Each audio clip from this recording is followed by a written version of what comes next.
A man reached out to News Center 7. He told us he's fighting cancer and his insurance company. He said it's putting limitations on the care he needs. Yeah, we have News Center 7's Taylor Robertson live in Huber Heights tonight. Taylor, he's battled cancer 10 years. Yes, James, a long battle he's still fighting. Andrew Dildine grew up in Huber Heights, and he's now 47, and he has a young son who has had to watch his dad fight cancer his entire life. In the last year, I've had, on top of MF lymphoma, peripheral T-cell lymphoma, and carcinoid cancer, because of not having my fluids. I've had 4 rounds of acute kidney injury.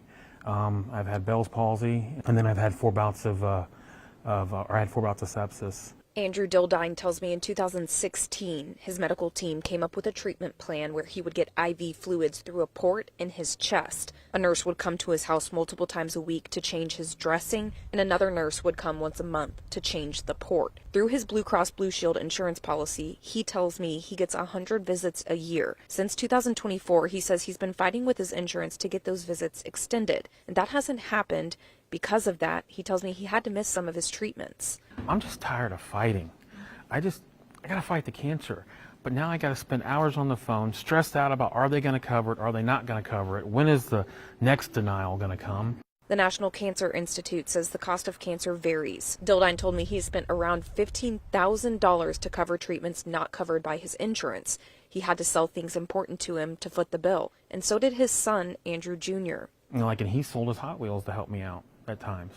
And he's such a good kid. I mean, he's buying bikes and selling them. I reached out to Blue Cross Blue Shield. They told me in part they recognize this is a difficult diagnosis to manage and are committed to supporting Dildine with his care needs.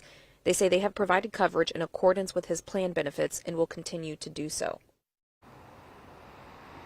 Dildine told me that he still hopes to get his at-home visits extended, but he's also hoping to start a nonprofit organization that could help cancer patients like him that are struggling to afford their own treatment. We're live in Huber Heights. Taylor Robertson, News Center 7.